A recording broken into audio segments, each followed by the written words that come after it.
again, just taking a look at the circular part. So the head, you can kind of see the circle, and now the center line is there, but the eye line is, you're looking up from below, so it's going around the top of this piece. The section that would traditionally have the nose and the cheeks is now stretched forward,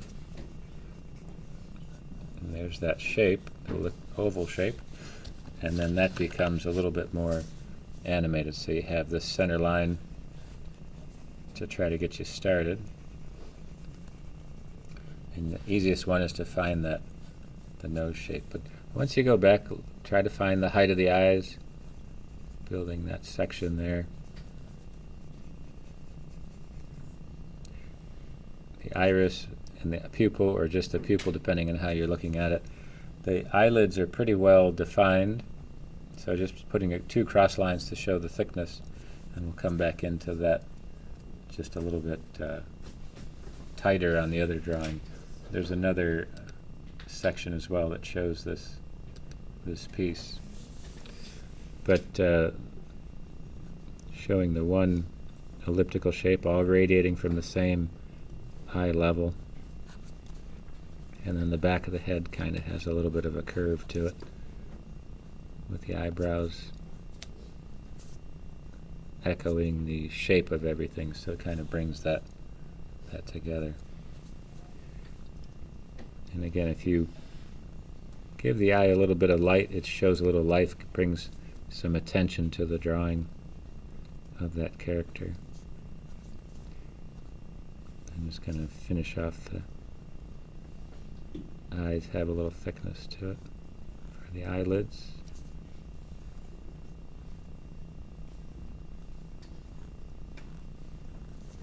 Building it up like that.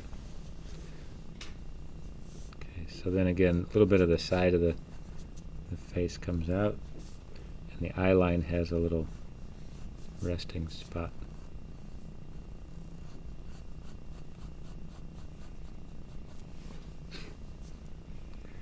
Down.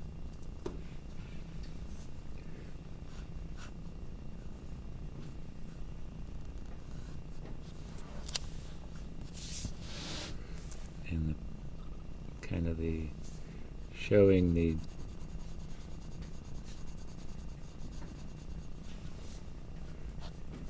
highlight right on the nose there.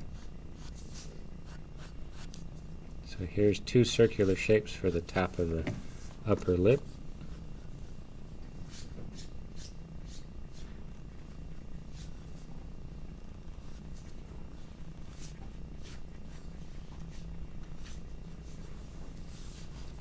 And building that mouth. Now the tongue still comes out. It has the center line for it, kind of tucked up in there, and again showing some of the shading dark to light.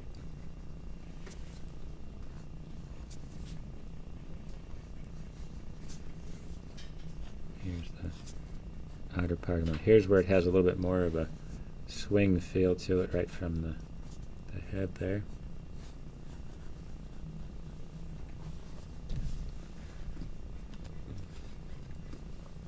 Building that section up.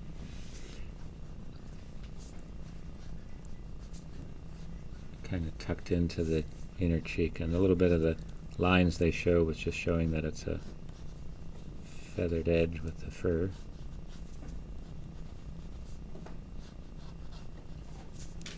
Builds that section. And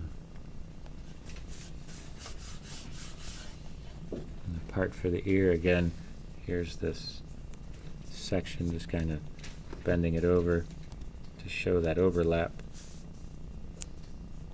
And that's the part that fits in here, so it's kind of a conical shape. Building over the top.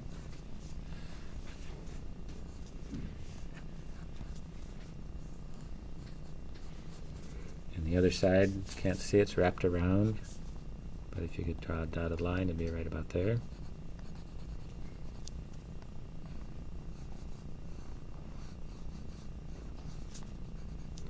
Same idea, here's the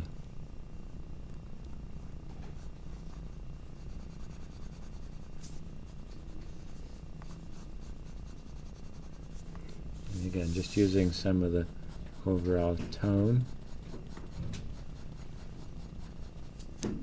Build that up. Here's neck sticking out a little bit, so it shows a little bit of the collar with the circular section. So any of the object drawing that you do, you can see how it relates right to some of this sketched in there.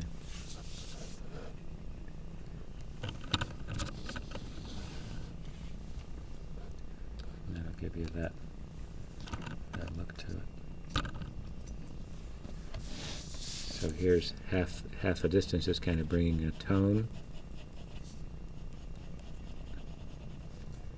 casting a shadow, and this could curve it around one part of the tongue and the other.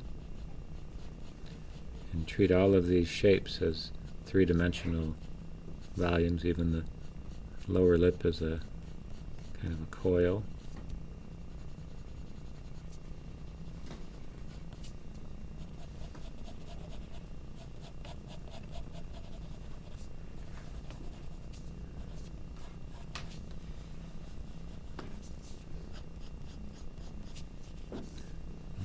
So you can hit the heavier line underneath.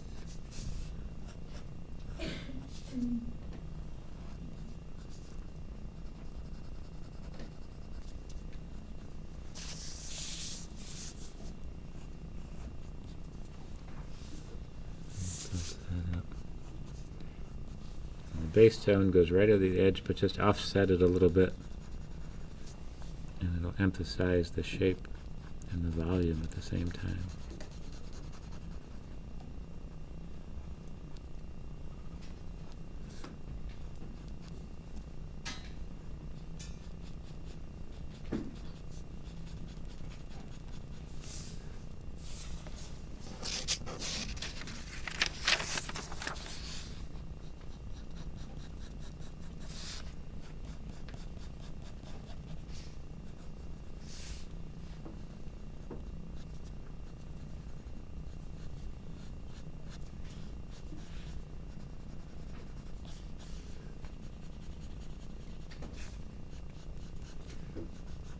Just hit the bottom. Again, here's a good example where you can really heavy up the bottom parts of this mouth right there.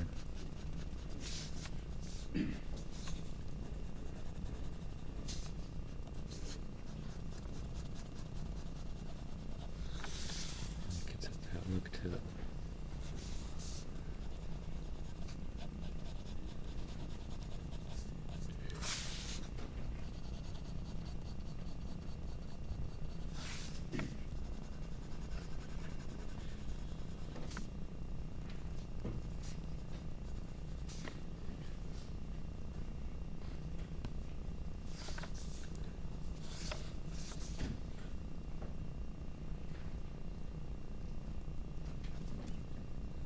Accent, some slight accent lines in there. You're going to get it.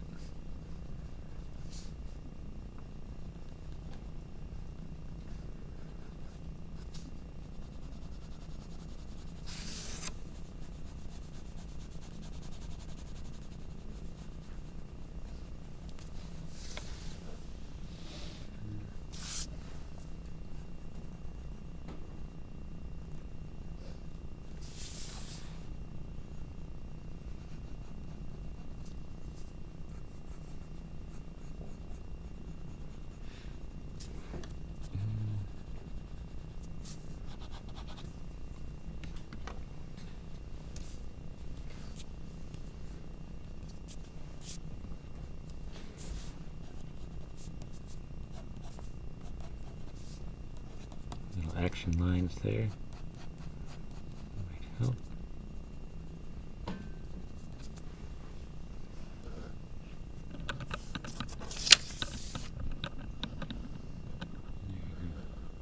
So again, take a look at the base line, the darker lines, this part for the tongue, kind of curved up in there.